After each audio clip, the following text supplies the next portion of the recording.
Assalamualaikum warahmatullahi wabarakatuh. Nama saya Lailia Habibah, mahasiswa pendidikan guru madrasah Ibtidaiyah IAIN Kediri, dengan NIM 9326011318. Nah, di video kali ini saya akan membuat video sebagai sumber belajar materi tematik kelas 5, tema 1, organ gerak hewan dan juga manusia, subtema 1, organ gerak hewan. Pembelajaran 1 yaitu dengan materi bahasa Indonesia dan juga ilmu pengetahuan alam. Selamat menyaksikan. Untuk yang pertama, kita belajar materi ilmu pengetahuan alam tentang organ gerak hewan.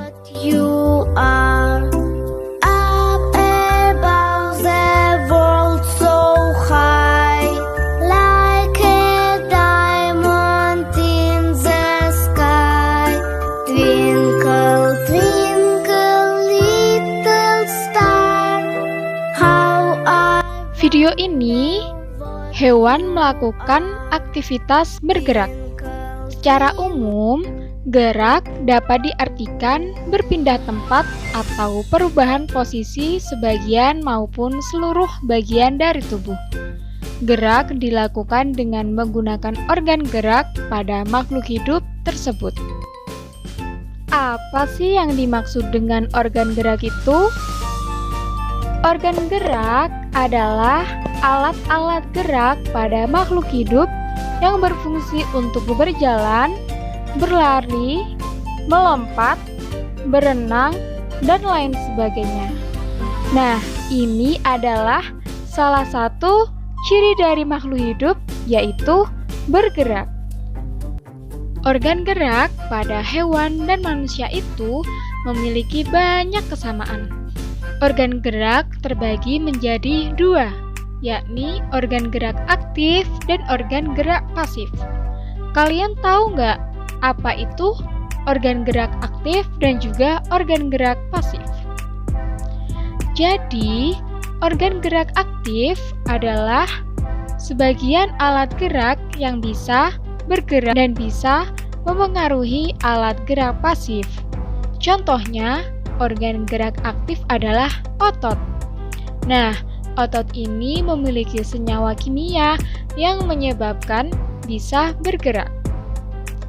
Yang kedua adalah organ gerak pasif. Organ gerak pasif adalah organ gerak yang bisa bergerak sendiri. Contohnya adalah tulang.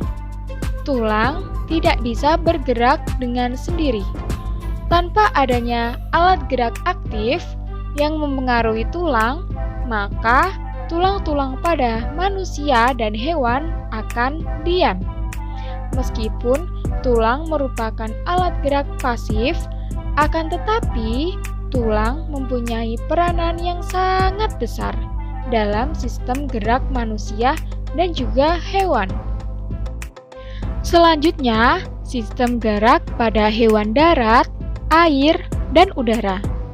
Hewan darat bergerak menggunakan kaki. Hewan darat memiliki otot dan tulang yang kuat. Oleh karena itu, hewan darat dapat melakukan pergerakan secara cepat.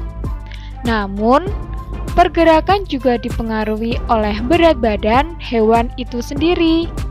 Nah, misalnya hewan macan dapat berlari dengan cepat dibandingkan hewan gajah yang memiliki postur badan yang besar.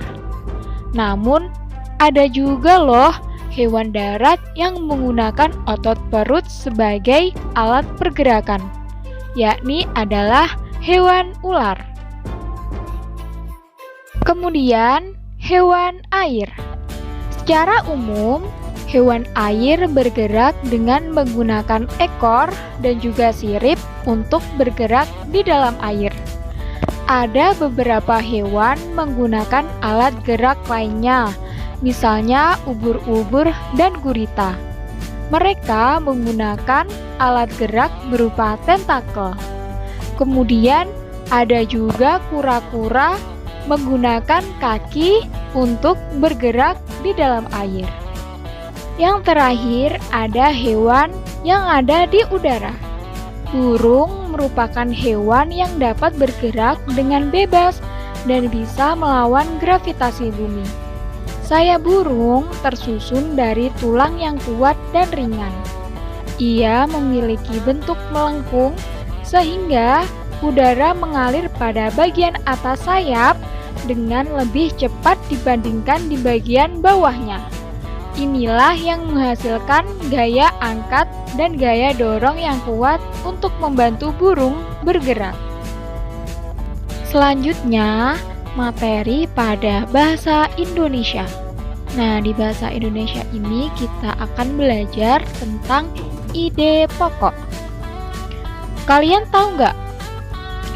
Apa sih yang dimaksud dengan ide pokok? Jadi, ide pokok adalah hal yang penting di dalam suatu paragraf. Ide pokok akan memberikan informasi penting untuk para pembaca. Selain itu, ide pokok juga akan membantu penulis untuk mengembangkan sebuah alur tulisan. Ide pokok akan didukung oleh gagasan penegas. Ide pokok disajikan ke dalam bentuk kalimat utama. Kalimat utama yang memuat ide pokok ini biasanya berada di awal paragraf, di tengah paragraf, atau di akhir paragraf. Nah, ini ada contoh paragraf. Salah satu ciri dari makhluk hidup adalah bergerak. Secara umum, gerak dapat diartikan berpindah tempat atau perubahan posisi sebagian tubuh. Makhluk hidup akan bergerak apabila ada rangsangan yang mengenai sebagian atau seluruh tubuh. Nah, dari teks paragraf, manakah yang disebut dengan paragraf utama? Jadi, kalimat utama itu pada bagian salah satu ciri dari makhluk hidup adalah bergerak.